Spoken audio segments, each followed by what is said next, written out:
Hello, Mr. Ryan. Hello, Mr. Miller. When was the last time someone called you Mr. Ryan? Like when you're at a high school event or something? Or do they call you Tim? Yeah, probably so.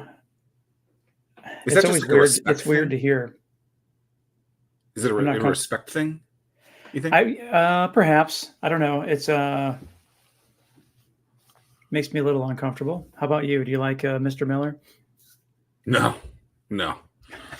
Um, no. And I have over the years been working with a lot younger people. And so I guess they're closer to the age of saying that than not. It is weird though. Do students while in school still call their teachers and professors Mr. or Mrs. last name, or do they call them by first name? Well, I think in college you call them Professor so and so. I believe. I know, but I don't know. I have no clue. What is the difference between a professor and teacher? I think a professor is at the higher ed level. But dude, it's been a while. It's been a minute since I've been out of school, so I Never don't going know back. I don't know how times have changed. Did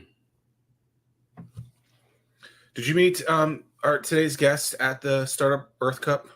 Yeah, it was super brief. As you know, there was a whirlwind of activity that was happening, Oh yeah. and I just know, like, I remember like looking at all the pictures. The one that was probably the most calm was today's guest. Oh really?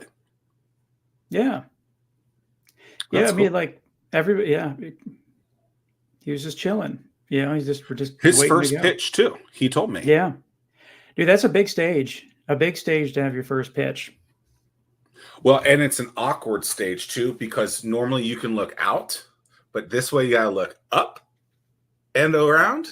Yeah. So I recall at one point I told the audience, "Oh, I feel like I'm giving this side a little bit too much love. Let me go over here." But Tim, I'm excited to announce that today's guest is exactly what you want him to be, a first-time podcaster as well. Hey guys, what's up? What's up, Josh? Josh King, what up? Might be the youngest as well. No, Kempsville kids. Oh yeah. We had some high school kids. That was close. That was fun. Yeah, there was like 19 of them. They were roasting Tim and I the entire time. We lost control of that show pretty quick. Yeah. So you're a king. Yeah. King, Josh King.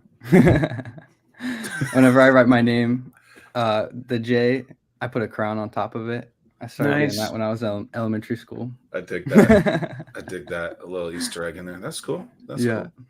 And you're from the Fredericksburg area, is that correct? Yes, been here my whole life. Nice. So I was just up in Fredericksburg a few weeks ago.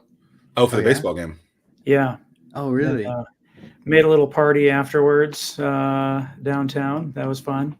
Oh, cool. Where's downtown Fredericksburg? And like, is there like actual like big buildings, or like what is it? Just like a street? Like what's the? It's next to the river. It's so it's just a nice downtown area. There's not really. I don't know if there's big buildings. It's really nice though. Yeah. But like we hit a few establishments and had a couple cocktails. Yeah. There's I can't remember the name of their little speakeasy that we went to. Went downstairs in the basement, and it was cool. It's a fun place. Today's guest, Josh the King with the crown over the J when he signs his name. Not old enough to drink, Tim. We can't be talking about that stuff. Not yet. I was talking to Josh a couple of days ago if he was going to CES, and I couldn't recall how old he was. And he said, "Oh, I'm 21 in January." So we're looking at when CES is. It's 2 weeks before his 21st birthday. Oh, nice. So it's like, oh, you can't go until 2026. You just gotta wait, you know. I'll have to wait for next time. Yeah. So, business, gaming, entrepreneurship, is that something that's always kind of been a thought in your life as to like what was going to happen, or like what's, because you did go to school for a little while, like give us the quick and dirty. Yeah. Well, if you start way back from the beginning, Oh, I used to your make mom and dad mom were and in love. dad. No. I used to make these comic books. I was into Captain Underpants. I don't know if you guys know about Captain Underpants, but I used to make these comic books when I was little, and I would always try to like write them long books. And then I realized at some point that like I didn't like writing the books. I liked putting them together and like folding the edge of the book, make the back look like a real book. And like very young, I realized like, oh, I maybe I like making things, not like drawing and stuff. And so I would mess with like popsicle sticks. I used to make these little crossbows out of like popsicle sticks, shooting barbecue skewers. So like really young, I knew I liked making things. And then I always think back to like elementary school. I remember being in like 3rd grade and like having a hard time with the times tables. And I was like, oh my goodness, how am I gonna make it in 5th grade? 5th grade seems so hard. And then I would think like, oh man, now I have like 4 more years of high school and 2, and then college. And I for some reason when I was little, I always used to think like, dude, having a job would be crazy. You got to work for 60 until you're 60. So like I always had that thought in my mind of like, how could I not make that happen? Because it seemed so crazy to me even when I was little.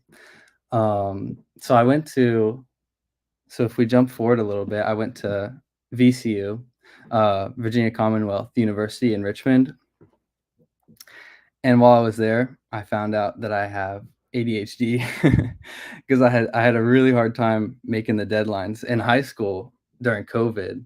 You could turn everything in at the end of the semester, and I would get all the years worth of work done on the last day. But in college, it was like, daily, daily, you had to turn stuff in every day, and it just completely ruined it. So I started writing down like, I had a list of like stuff that would get me out of school, and one of the things on there was the controller. Yeah, so I started working on the controller while I was in school.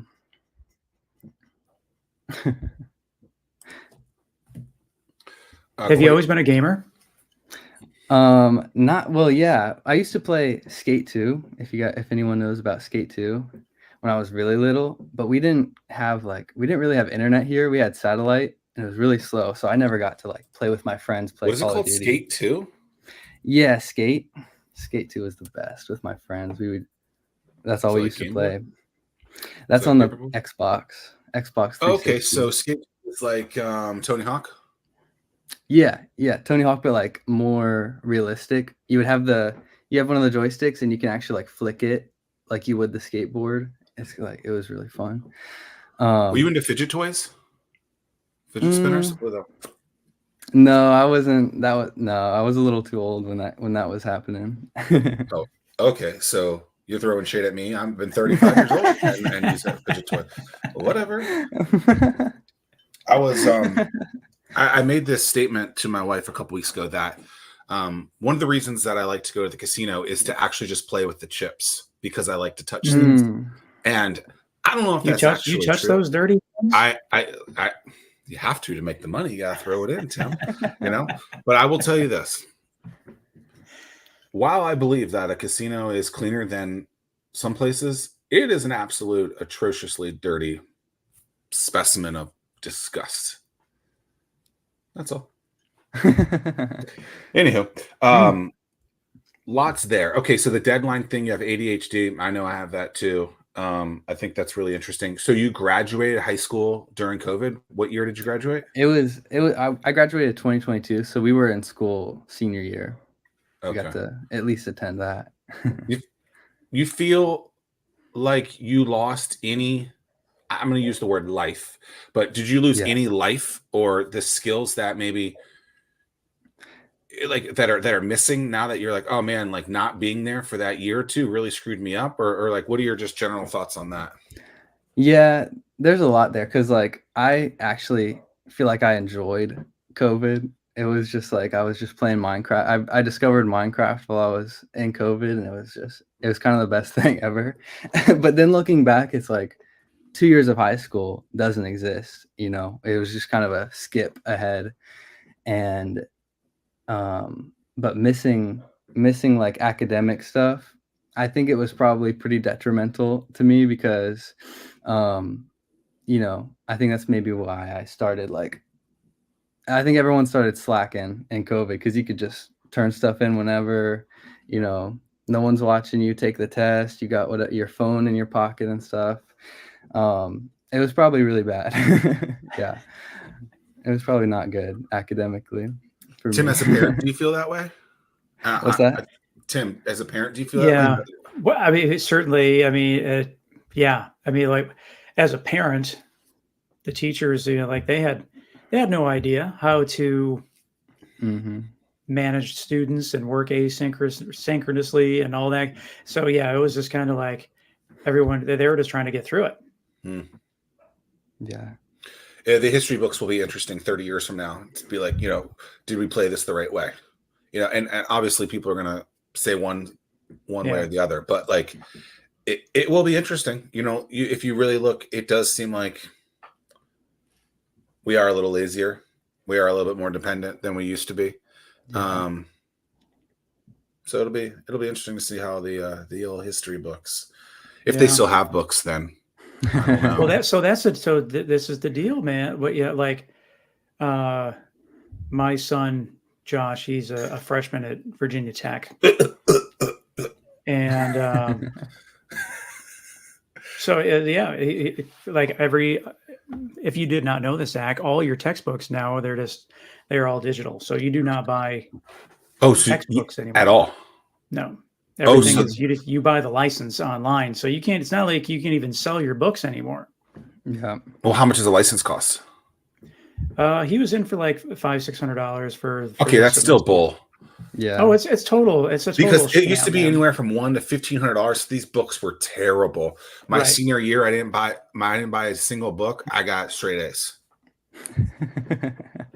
Yeah, like, it's yeah, and you know, as I'm sure you did the same thing. You buy used books and then you would turn around and then sell them again, and yeah, so like those books are not worth $200-$300. It's like, what value am I getting out of this?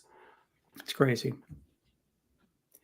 So you, so Josh, you're opting to take the entrepreneurial route. You want to, and I think Zach and I have always been pretty vocal about, what you can learn through the School of Hard Knocks, you know, is way more applicable to taking some crazy gen ed stuff in university or college A or B that you're not going to apply in life. Yeah, I definitely agree with that. I think the way they teach is, it just doesn't really make any sense to me. Like I feel like they'll show you an engine, and then they'll be like, the first thing they start off with is a screwdriver, and they'll go, so like you see the handle, it's made out of like polycarbonate, and it's like injection molded, and it's all this like it's ergonomic, and you hold it, and then they'll do math about torque, and then at the end of the school year, they'll finally be like, oh yeah, that screwdriver, you remember that first day? Oh, you use that to like unscrew this little, you know, screws on the engine, when they could just be like, here's a bolt, here's a screwdriver, and then you just, you know, I feel like they do it backwards, like math. I feel like I could have been really good at calculus, but they don't. They do it backwards. They're like, this is cosine, this is this. But I'm thinking like, tell me what this is for. But that's because a lot of these teachers are teaching to a book they haven't actually lived yet. Yeah, right. Yeah. Which the material is years old. Exactly. Right, and the material is years old. Me a 3D printer does a lot of calculus. You could show me a 3D printer and then work it back from there. It would make so much more sense to me. It's Tim, I don't know if I ever told you the story, but you know, went to college, journalism, 5 years, 6 figures is what it cost. I think you knew that. But my first week at a TV station, I learned more, you know, on the job in that first week than I did the entire 5 years that I spent, you know, 100,000 plus on. And it's like, why didn't I just immediately just go there? You know, it's crazy. It's like, that's what I think we mean by like hands-on stuff. It's like, yeah, like maybe there's a basic principle that could have been taught in a week, but then go in and do the damn thing. And I enjoy West Virginia University. I have nothing bad to say about them. But the actual just college aspect of things, I think it's just like, so like there are better ways. You can learn more from YouTube these days from someone who's actually doing it, or by listening to someone on a podcast giving you some sort of like little note and be like, oh, let me go try that. I mean, like you didn't know how to make a controller, but somehow you did. You can learn everything from YouTube. Like, let's jump into this controller. Like, how did you determine the need, or that the problem existed? How did you discover that, hey, this is absent and it needs to be present? Yeah, you asked me earlier about if I'm a gamer. I said I played Skate 2. And that was kind of it. We didn't have internet, so I didn't play Call of Duty. But later, I discovered Minecraft. I think it was actually right before COVID. And I was watching this guy, PewDiePie. He used to be the biggest YouTuber in the world. And he started playing Minecraft again. And I had never seen the game before, or I've heard about the game before. And it just like, I was completely obsessed. And I had to play it. But, I didn't have any consoles. I didn't have a PS4 or anything like that. And then I found out you could play it on your phone. And at the same time, Apple had just allowed Xbox controllers to connect to your phone. So we went to the GameStop and I grabbed an Xbox controller, connected it to my phone. I designed a little 3D printed clip that would go around the Xbox controller and hold onto the pop socket on the back of my phone. And so that's how I played on it all through high school. I'd bring it to school and I'd tell my friends, like, yo, bring your Xbox controller to school, download Minecraft. And we would play online, like in class during high school. Your teachers loved you, huh? Oh yeah, it was the best. So when I went to college, when I started writing down that list of like things that would get me out, I looked back and I was like, that was really cool. But it'd be awesome if it could actually like fit in your pocket. Like, what would be the better form factor there?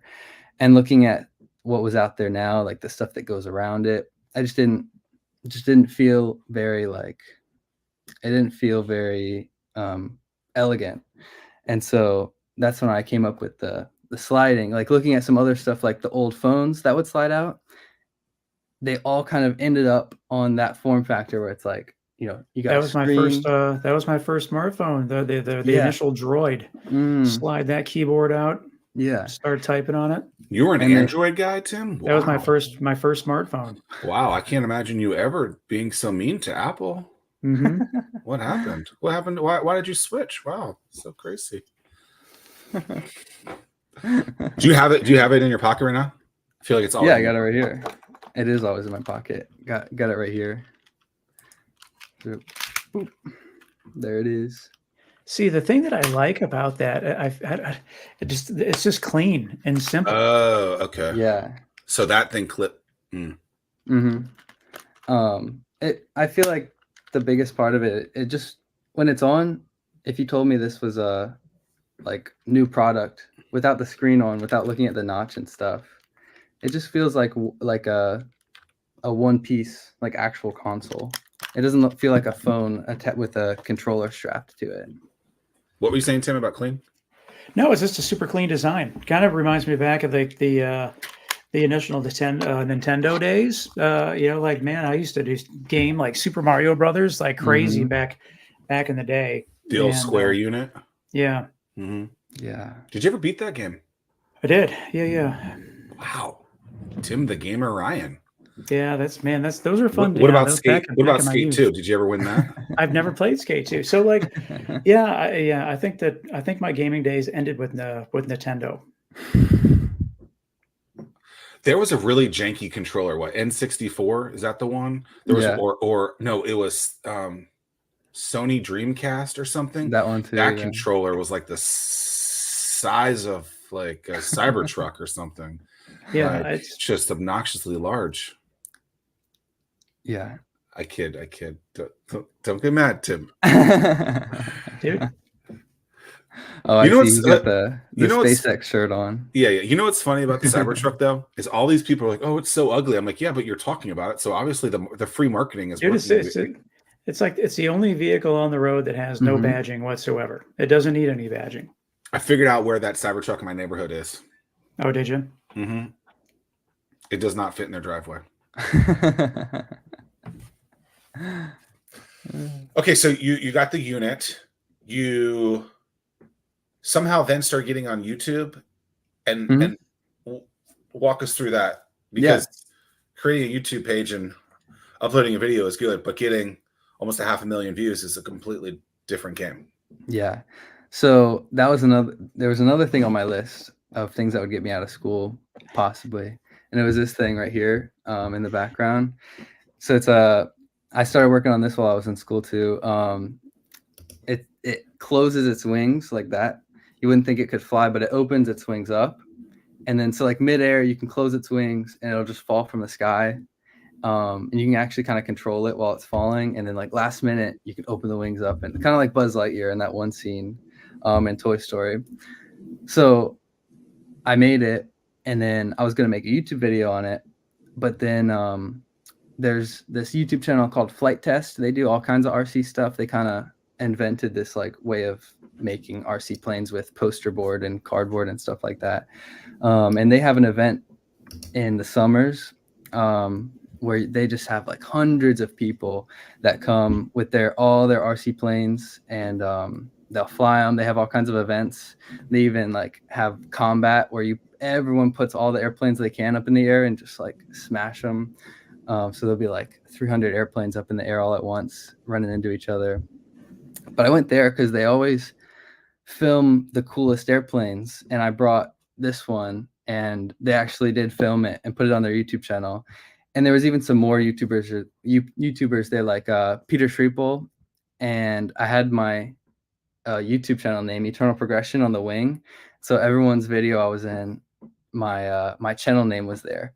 And so then right after Flight Test, I got the video put up as quick as I could, and then everyone started flooding to the first YouTube video. So I got like 100,000, 130,000 views, and then I actually made two of them. This one's V2, and so I had two videos with 100,000 views on them, and that's what started it. The thing that I find so funny about that is like, that's an impressive number. 100,000, 400,000, almost 500,000. Yeah, but like talking to you, or when you're looking at like PewDiePie numbers, I mean, like that's like your first 10 minutes that you push out a video. So yeah, are you impressed with those numbers, or you still think there's a lot more room for you to grow? I hope there's a lot more room for me to grow. They're like good starting numbers. And they're probably good for marketing the controller. I think they're going to be good enough for that, but hopefully, the one number that I thought was interesting, Tim, during all this is Josh, when you said, you have all those numbers, but it's gotten 13, 14,000 email subscribers too. Yeah. Which that's a pretty high percentage off of a video to then get you to do that. Like there's a lot of work to go from, A to B in that and to get that. Yeah. And so it's, you don't always see that. You see people who get a lot of views and then nothing else in there. So to have, a 5-figure email list, I mean, people spend their entire lives trying to get something that high. And for you to be there and you haven't even necessarily launched yet, like it's a good number. Yeah. Something about like, there's something about the gaming community and same thing with the making community. It's like, and especially with YouTube, the platform itself, like those views feel really heavy. Like if you look at TikTok, someone could get like 2 million views pretty easily just with like some clip they take and put up there. But it could have like 2 comments. It could have like 5 million views and like 100 comments. Whereas on YouTube, like the controller video has 400,000, but it's got like 5,000 comments.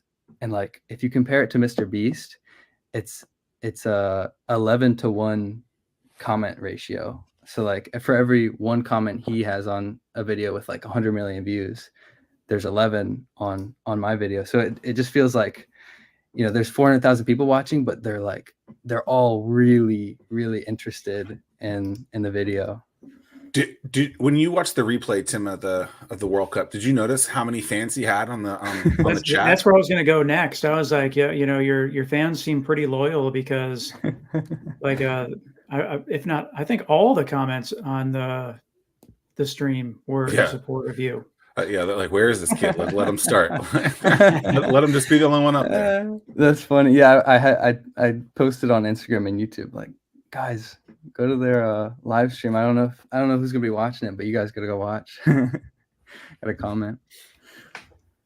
Yeah, so I picked up on that right away, and so there was a few different folks that were pushing out that link. What did you say? What was the number, Zach? 100 at one point? Like there's 181, 182 people streaming. Yeah, something like that.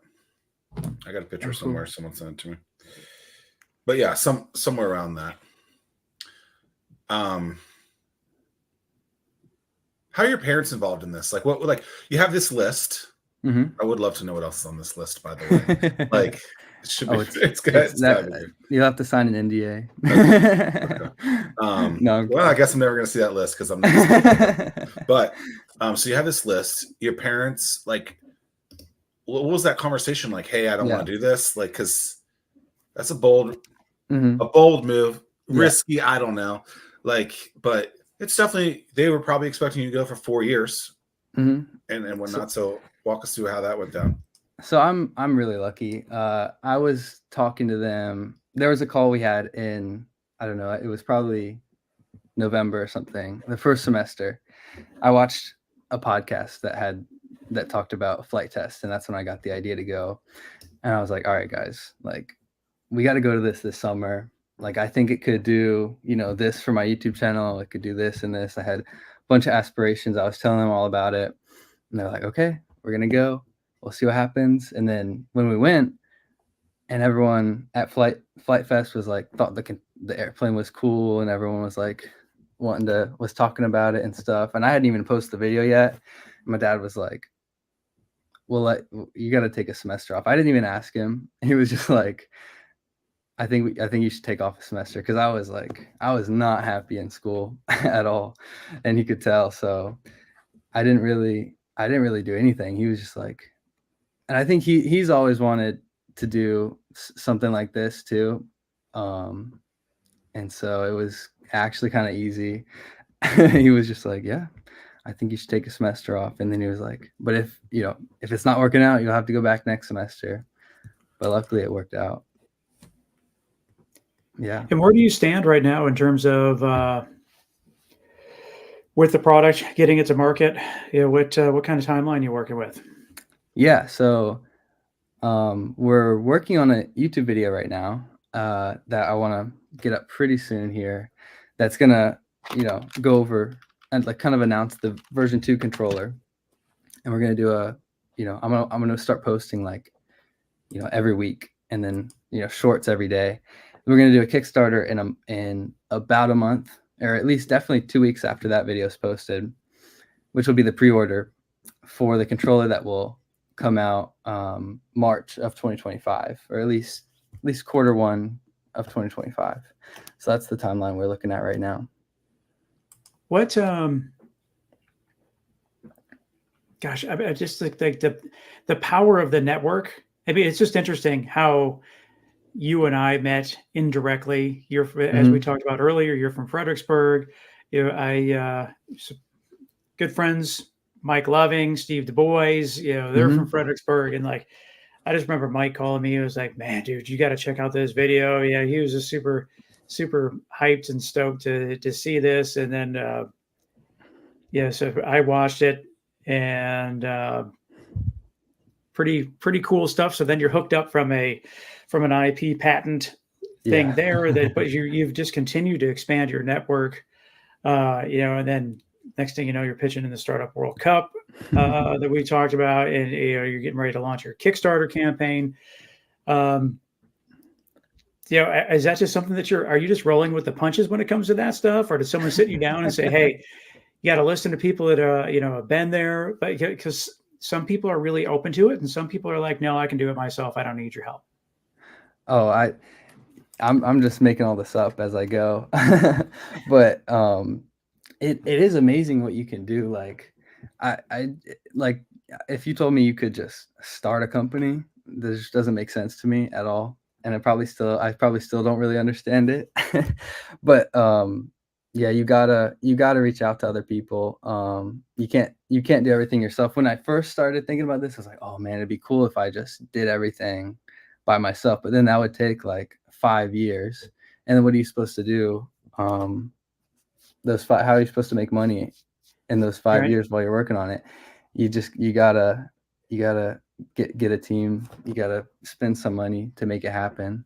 And I was just really lucky to find Steve Du Bois. We just looked up patent lawyer in Virginia.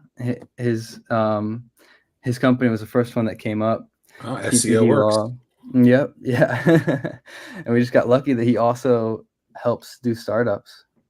Well, he was on for our OG audience members, first 10 episodes of the show, I believe, and he is the individual who let's just say was not happy that someone. We had an unexpected guest on the show. Yeah, someone was mowing the lawn. Someone was mowing the lawn, and he wasn't happy, and just straight mid show, live show, just. What are you doing? Insert that video here. No, I should have edited that. I should have pulled that out beforehand so we could have done that. But oh yeah, I haven't rewatched that. I kind of want to go watch it. You should. Yeah, we watched it a couple of days ago. Oh, you did? Okay. Yeah. yeah. Well, I think were kind of like starting to grow our hairs out because the barbershops were closed. Beard is like get my Santa Claus in. I don't know, but what's cool that's happening. I just pulled up the YouTube page, Eternal Progression.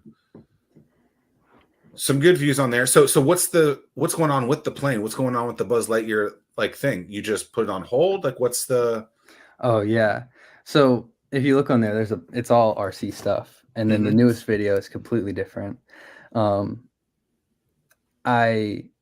I want to keep doing that because I can't just make a video about the controller every single month or every week. I'm gonna have to this year, and I have a lot of ideas for it, but there's just I'm gonna have to go back to it. It's what I love doing. In an ideal world, I could just sit in my workshop and just make stuff all the time and never even record it or have to make any money from it.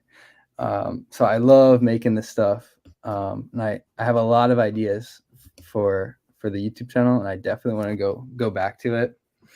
And I think there's still an audience there because, it's still it's a lot of gaming, but I feel like it's also a maker channel. And I think those two categories go together a lot. People that build PCs, they're building the PC and they're interested in making stuff too. So I think it's pretty different crowds, but it's also pretty similar. I want to keep it up. Your YouTube video is really well done. Did you do that yourself? Did you do all the editing? I did, yeah. And did you learn how to do that? Did you learn that through YouTube, ironically? Yeah, actually, I did take a class in high school that taught me how to use Adobe Illustrator or Adobe Premiere Pro. And I think that actually, looking back, did a lot to help me learn how to edit for the YouTube. But it was just trial and error. I had to switch to DaVinci too. DaVinci's so much better. Adobe crashes all the time. I never liked Adobe. I learned on Final Cut. Oh, okay. Yeah. But apparently Final Cut is not the same as it used to be. Mm-hmm. I don't really edit videos anymore, but I never loved Adobe. There was always just fundamentally different than Final Cut, and I feel like Final Cut was very much easy for the user. Mm-hmm. But yeah, it's also a big scam. All the subscription service, you can't buy it. It's ridiculous, and it's so expensive. Yeah, it's $60 a month, and then if you want a color corrector, it's another $20. But yeah.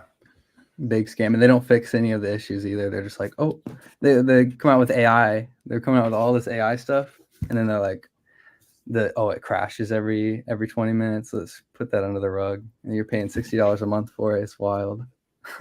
Shout out to Adobe. Yeah. Yeah. Well, it's just it's funny that like we are in a time where like Adobe was disrupting the old school way, and now we're experiencing the disruption of the disruption, where it's like, because those Adobe and other old school things, they're resting on their laurels, and they're not innovating. Yeah, and then you get kicked out of it, if you don't innovate. There's nothing you can do. You get kicked out. Actually, I've been using this tool to edit like very simple videos called CapCut. It's pretty nice, pretty user friendly, pretty easy. So, but these are like very short videos. Nothing crazy. And I think you're working with Javier now, former guest of the show too, from an editing perspective. Yeah. So. Yeah, that's really exciting. Right now he's helping me work on the next video, and we're learning how to work together. I knew it was gonna be hard to switch that over, but it's going really good. I'm really excited about it because it takes like that video that you were talking about, the controller video, probably took me like I thought about that video for months and months. Well, it's 16 minutes long, so a 16-minute video is not the easiest thing to edit. Yeah, right. Yeah. People don't realize that. Like, you shoot a movie and it takes 3 months, and then it takes a year or two to edit, and they're like, "Why?" Because editing is a difficult thing. Yeah. And even from just a script standpoint, probably an hour per minute of what it is that you're going to say to get all that stuff right as well. At least. I shot and edited that video in a week somehow. I don't know how I did it, but I spent months thinking about it. So by the time I went to go make it, I had a really clear image of what I wanted to do. But it's a lot of work. Like I was staying up all night that week. Speaking, of a lot of work, I'm curious, like when it comes to a hardware play, something that goes on the iPhone, and you have a new iPhone release every 12 months. How do you plan for that? Or is there like a special arrangement with Apple that you can get the dimensions beforehand so that you can start working that new form factor? How does all that work? So actually, Apple stuff leaks like the day after. So the 15 came out, like a week later, they're talking about the 16 and all the leaks that have come out. So we actually know the dimensions of the 16, but the great thing is of the form factor is like this top plate comes off, and this is just one piece of plastic and some magnets. So you're gonna be able to replace this on the controller whenever you want. So if you switch phones, you get a new phone. We just come out with a new camera bump size, or wherever the MagSafe magnet is, you just replace that part. So there'll probably be like 4 different top plates for the Google Pixel, the Samsung, and then the iPhone. So probably three top plates. Wow, that's super smart. Not to mention you're going to be able to make more money that way too, because you get a new phone.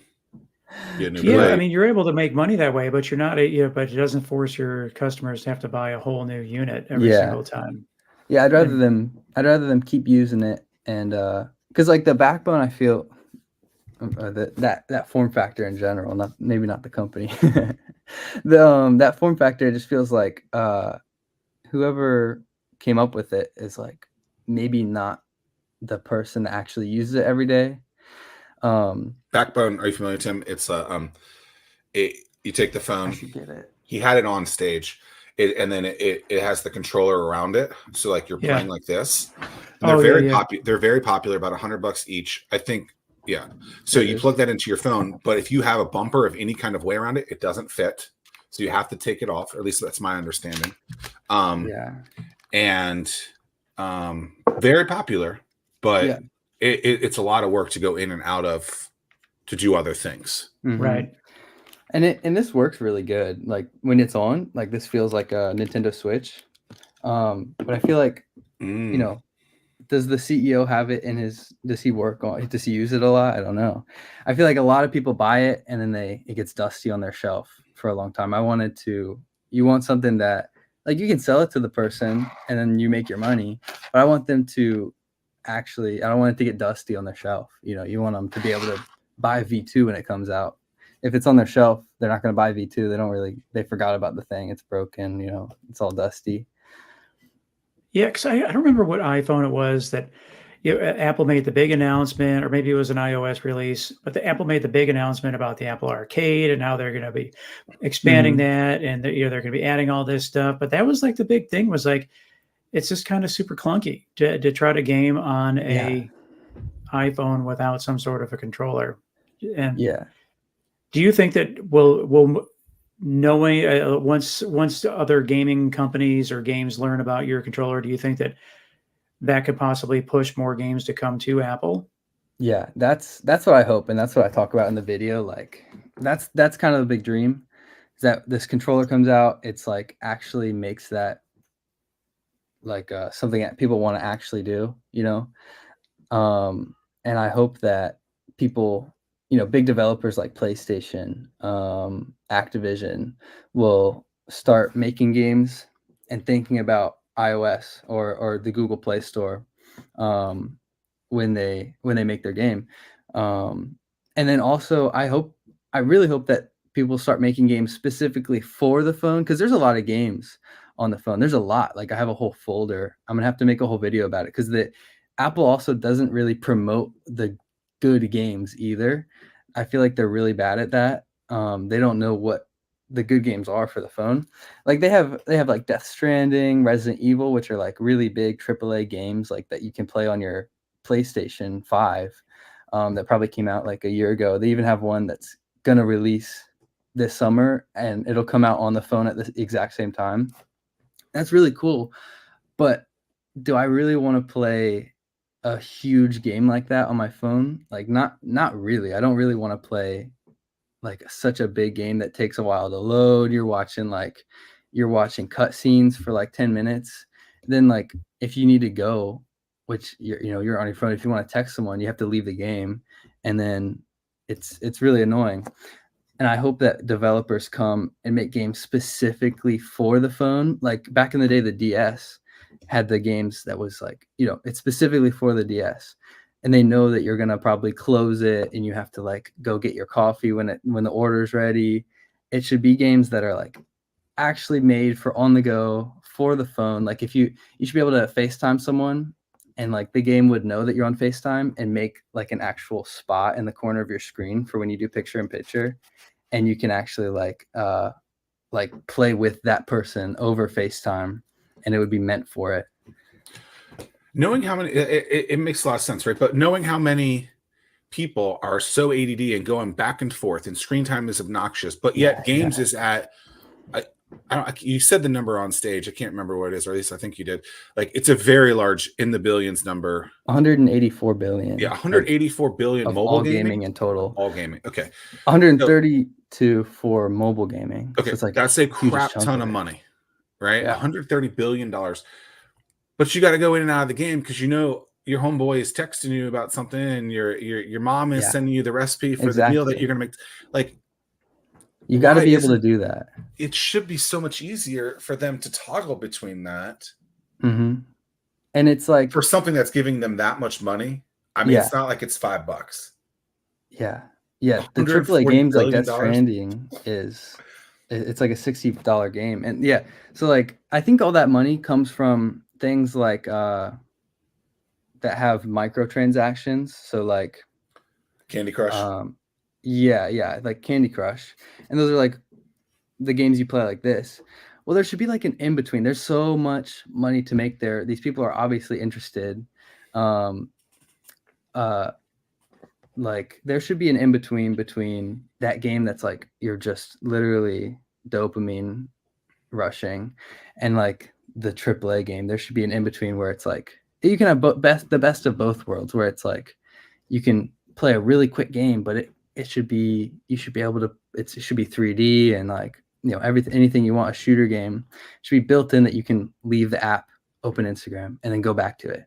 So you'll want to play it more too. And if you get a call, it should be, part of the actual, like, it should even be part of the gameplay where, like, if you have to leave the game, like, you have to, put a shield up in Call of Duty, and you actually have to, like, put out like turrets or something, and then so when you leave, it actually, like, the game keeps going, and then you go back and you're good.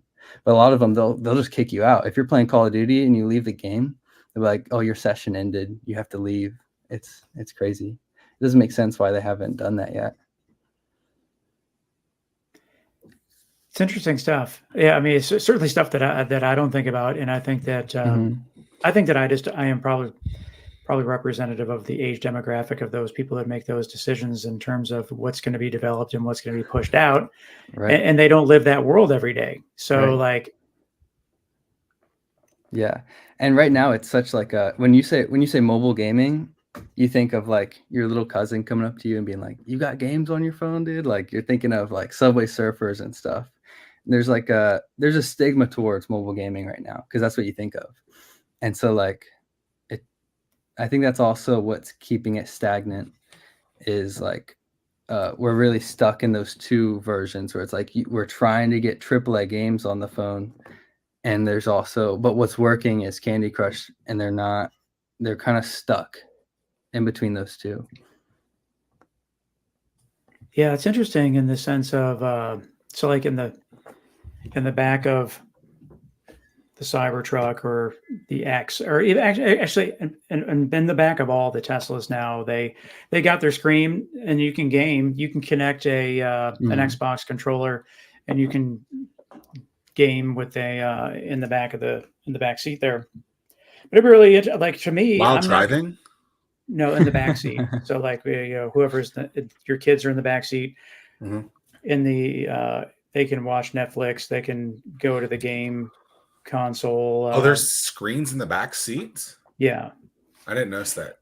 And so you can connect an Xbox controller, but it's just like, I mean, like, I'm not going to bring an Xbox. I'm just not going to bring something like that. And our kids, granted they're older now, but they're not going to run up and go grab a controller. It would be really neat, like, if that was something that could be connected to the Teslas, to their gaming console as well. Yeah, it's also, I'd like it to be a universal controller, because if it's going to be on you, you should be able to go to your friend's house and they're playing Smash and there's only like 3 controllers where you can have, like, oh, I got the 4th controller. You just connect it. Yeah. Same thing with the Cybertruck. You'll have a physical controller with you all the time. Yeah. Yeah, it'll be interesting to see. But yeah, like, one, how you influence the market. 2, once you come out with the product, and then whatever your roadmap is going to be. I think that is this case in point that, for someone like you, the traditional education of a higher education path isn't necessarily for everyone. Yeah. It'll be interesting. I think that's the most exciting part, is the impact it could have, and getting excited about that. Like, if they come out with the next iPhone and it's like, if they start thinking like, oh, we shouldn't put the camera bump there because it'll mess with the MCON controller, if it's that popular, that'll be really crazy. If Apple starts designing their phones around it or something, that'd be wild. Yeah. What have you thought about, like, what kind of numbers that you'll be monitoring? Would it be like, or would you even have the capability to know, like, how many hours played using your controller? Or, I mean, clearly you'll know, like, how many devices you sell, but it'd be just interesting in terms of if you're able to just capture data just in terms of how much it's being used and on what platforms and what games. I should write that down. That'd be really cool. We don't have an app, or we're not going to have an app. It'll just be a controller. But if we have an app in the future, you could probably have that. That would be really cool to see how long people are playing on it. What would you say is your skill set? Like, what is Josh King? I'd like to say mechanical engineering. I think that's what I would usually tell someone. Got it. But I kind of do everything. I'll do electrical. I like to solder, a little bit of electrical stuff. And then obviously I do media and video. Yeah.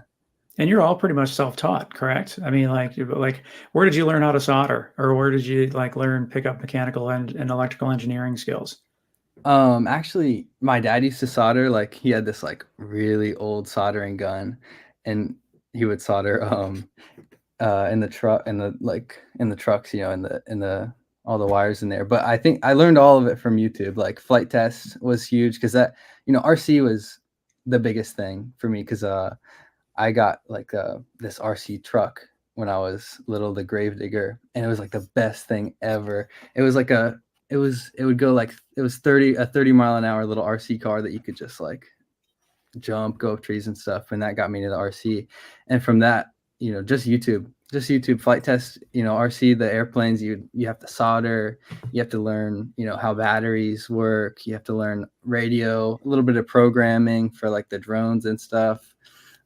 Radio, how radio waves, 2.4 gigahertz works. I think like RC was a really good way to like learn all of that, even 3D printing, because all the CAD on the like gear mechanism, you learn gearing and everything. Like it's kind of like just everything, and it's all from YouTube. Yeah, I think that you and I just gave Zach his next book in terms of like, what are you watching on you? What are you learning on YouTube? I mean, you think about if you spend, that's I don't know how many, that's definitely how many episodes are in one season? 13 episodes. So say 13 hours, 10 hours per season times 7 seasons. You're in 70 hours. Think about how much you could have learned if you committed to 70 hours to whatever on YouTube to pick up a skill. I mean, you could become a ninja. And yeah, you can learn anything. Definitely my highest screen time is YouTube. Just watching everything, keeping up with everything. It's actually a good use of your time a little bit. What's your favorite? What are your top 2, top 3 channels that you watch?